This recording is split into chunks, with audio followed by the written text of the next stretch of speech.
যে সমস্ত ঘটনাগুলো ঘটে অনেক সময় এর পিছনে একটা পলিটিক্যাল এলিমেন্ট কাজ করে। আমি আপনাকে একটা ছবি দেখাবো। এই যে সাম্প্রতিককালে স্বতন্ত্র ইবতেদায়ী মাদ্রাসাকে জাতীয়করণ, এই জাতীয়করণের দাবিতে তারা অনেক দিন থেকে এটা আন্দোলন করছেন। আমি তাদের পক্ষে নয়া দিগন্ত, ইনকেলাব, প্রতিদিন এই সমস্ত পত্রিকায় পোস্ট এডিটোরিয়াল লিখেছি, এগুলো আছে। তো ওখানে যিনি যে ব্যক্তিটা একবার আলটিমেটাম দিলেন যা আর সময় দেওয়া যায় না, এবং বিগত গভর্নমেন্ট এর মাননীয় প্রধানমন্ত্রী আগের সরকারের 5,000 জনকে, 5,000 ইবতেদায়ী শিক্ষককে জাতীয়করণ করাটা ঘোষণা দিয়েছিলেন। ঘোষণাটা বাস্তবায়িত হয়নি।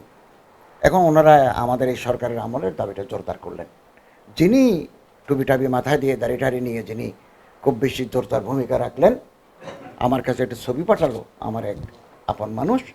ইনি বিগত গভর্নমেন্টে সরকারের আমলে ওই দলের প্রতীক ব্যবহার করে জাতীয় নির্বাচন করার জন্য পোস্টারিং করেছেন। তিনি সেই জামানায় এই লোক এখন এখানে আসি ইবতেদায়ী মাদ্রাসার নেতৃত্বে আসি, মানে আন্দোলনটাকে আরেক দিকে নিয়ে যাওয়া।